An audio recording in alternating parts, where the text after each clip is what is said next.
Welcome to Thought Leaders, featuring interviews with some of the best minds in the industry. Today's special guest is certified financial planner and registered investment advisor, Rob O'Dell. Hello everyone, I'm Steve Savant, syndicated financial columnist and talk show host. In this segment, we're talking about basic split interest charitable trusts and charitable remainder trusts, all from Rob's popular Mind Map seminar series. Well, when I hear this now, and I think some of my advisors will be the same, Steve, I've heard about these things.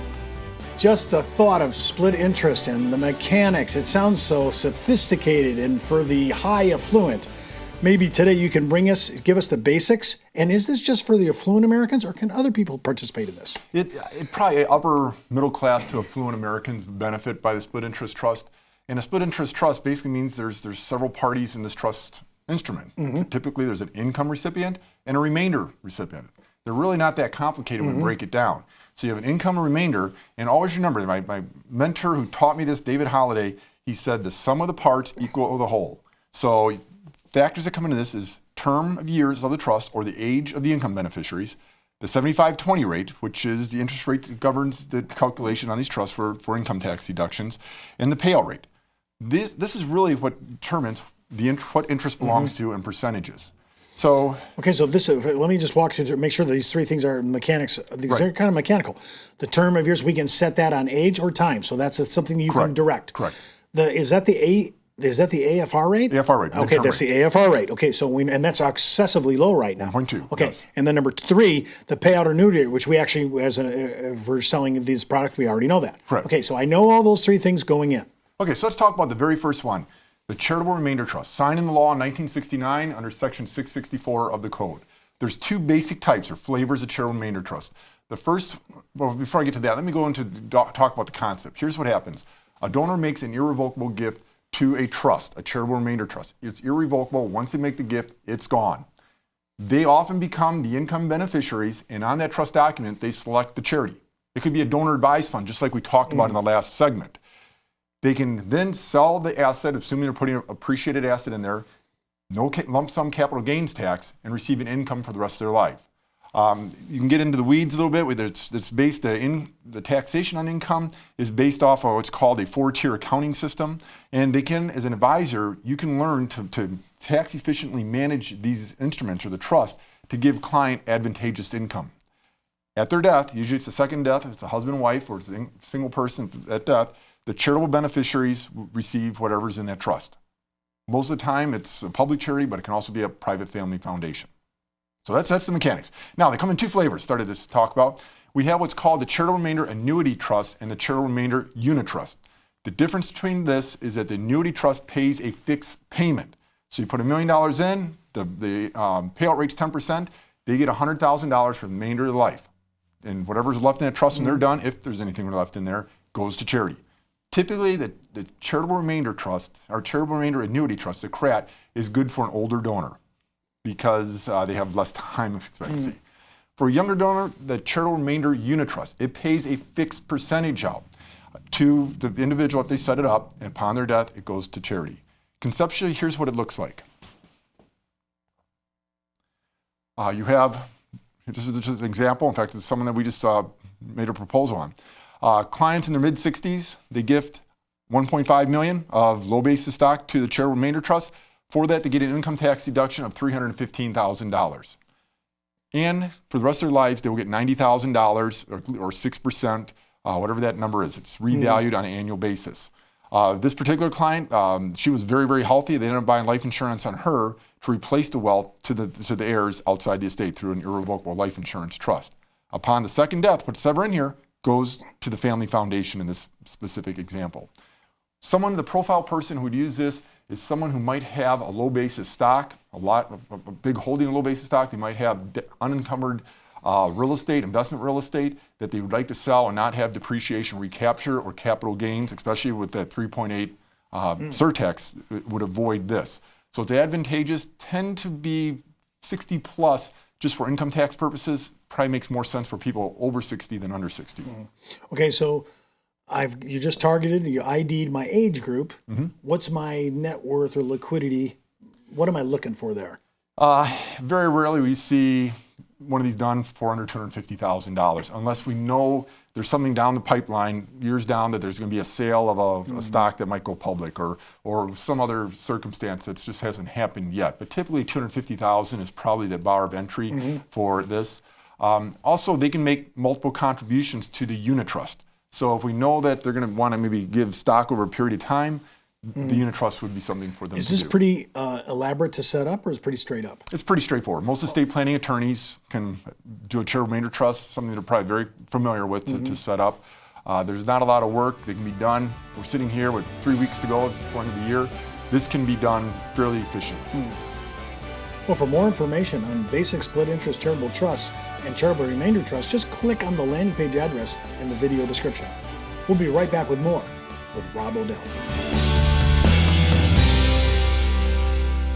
This is your website. Few people visit, and if it isn't attracting new visitors, it's not doing its job. Now you can drive more visitors to your website through dynamic content and email marketing with CreativeOne's Social Media Elite. Capture quality leads faster and easier. Engage your visitors with informative articles and videos to boost your online credibility. Plus, stay connected with existing clients and earn more referrals. All content is customized for you. It's time to introduce your website to the world. Call your CreativeOne sales team at 800-992-2642 or visit us online at creativeone.com. In this segment, we're talking about charitable lead annuity trusts, all from Rob's popular Mind Map seminar series. Now, we talked about CLATs before, right? You have CRUTs, CRATs, CRITs. There's a lot of acronyms in our business, I have to say. Now, why is this one, you love CLATs, and why do you like them so much? They can allow us as an advisor to do some really cool planning with clients, both on an income tax planning basis, but also on an estate planning basis. And I'll give you two different examples of that. Yeah, well, and up till now, we've been talking mostly income, and now you've already you've thrown in another dimension now with estate planning as well. Estate planning that gives you an opportunity there, and we'll give some examples on that. But first, let's start at a very high level. What the concept here? You set up a charitable remainder lead annuity trust. Charitable lead annuity trust. You make an irrevocable gift to that. For that, you get a tax deduction. It could be an income tax deduction, it could be a gift tax deduction, or it could be both, depending simultaneous. It could be. Wow. So it really depends on how you're setting it up. Now, unlike the charitable remainder trust, this is kind of an inverse. During the term of the CLAT, payments are made to the charitable organization, and then at the end of the term, it's usually not based on a life, it's based on a term of years.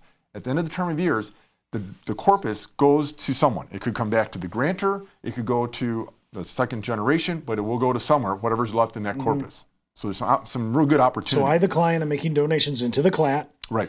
For, let's say, a decade, for 10 years. Right. I make that, now it's done. Correct. Okay, now, I've had any deductions from that, right? You've had deductions. But now if I receive the corpus back as the donor, will I have any taxable issues? No.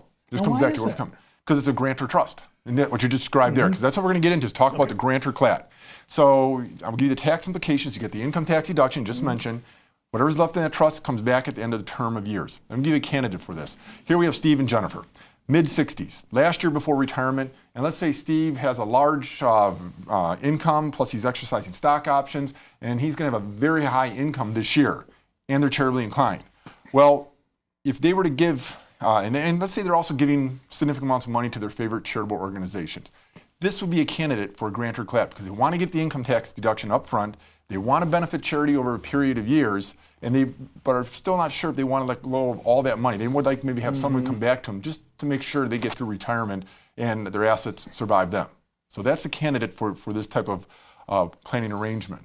Let me give you a visual of what this looks like. Here we got Steve and Jennifer, high year of income. They give $60,000 a year to charity as it goes. So what they would do here is transfer $400,000 to a 15% charitable lead annuity trust. It's a grantor trust, meaning the tax hits them if there's any income earned on the assets, as well as they get an immediate upfront charitable income tax deduction of $279,000. For the next 5 years, that CLAT will pay their donor advised fund, their favorite charities, their private family foundation, $60,000 a year. At the end of that time, whatever's in this CLAT reverts back to them to help subsidize their retirement. This is the visual, what's happening with the CLAT. So the only thing they're getting at the front end is the deduction, income tax deduction, not income. Right. Well, no, they don't get any income. The charity Right. gets income. Now, why would someone do this? The reason why is with the AFR being real low, it's 1.2%. If the investment return, if the advisor who's managing the money inside that CLAT can beat 1.2% on an annual basis over those 5 years, Steve and Jennifer win. Let's talk about the non-grantor CLAT, which might be a little more popular, at least it was back in the 90s. Have you met anybody that's not making 1.2? Well, I know what happens, but yeah, okay. no, so that's another discussion for another day, Steve. Okay. Let's talk about the non-grantor CLAT. What this is that this is a non-grantor, so there's no charitable income tax deduction on this. It's meant for gift and estate tax planning. So when they put money into this, either at life or at death, there's a charitable deduction either on gift or estate. It can leverage gifts with LLCs. There's all sorts of planning things from estate planning that we can do. Candidates are people who have large estates. I mean, they're exposed to taxation. So when husband and wife die, the kids are looking at serious estate taxes. It's basically the way I position it. Either you can give this money, the social capital, which is what you earn if you owned, you can't keep it, you must give it away. So it's either the IRS or your charitable organizations. Who do you want to give to? This past week, I had a meeting with the client. His estate is around the $20 million mark. Very charitably inclined. His estate plan basically says that 10.5, or whatever the exemption is right now, that goes to my kids. Everything above that goes to charity. And he has a private family foundation. So I presented to Vern. I said, Vern, you know, if you were to, you can give your kids the option that when the second one of you dies, they can disclaim, meaning saying, I don't want this inheritance. Send this inheritance to a charitable lead annuity trust. And over the next 15, 20 years, it'll pay to their family foundation. And whatever's left in there will come back to your children. It's kind of like it's either you win or you tie. There's no losing as it relates to estate tax planning. Okay, but again, not income. This isn't an income tax play or charitable. No. This is strictly estate and gifting. Yes, it's a gifting. And there's some other nuances in here, such as generation skipping trust. But if people plan their estates right, and you work with your clients, and especially for your high capacity clients, this is a great tool. Jackie Onassis, this was in her estate plan, but never got executed properly. But a lot of people have saved millions, tens of millions of dollars by using non-grantor CLATs as a part of their estate planning. And the flexibility is that they are not necessarily making the decision from the grave. They're just giving their beneficiaries the power to make the decision after they're gone. I love it. It's a pivoting move, without question. Without a doubt. Okay. Well, for more information on Charitable Lead Annuity Trust, just click on the landing page address in the video description. And for more information on all our shows, seminars, and workshops, just follow us out on social media or visit us out on our webpage. I'm Steve Savant. We'll see you next time on Thought Leaders. And remember, keep thinking outside the box.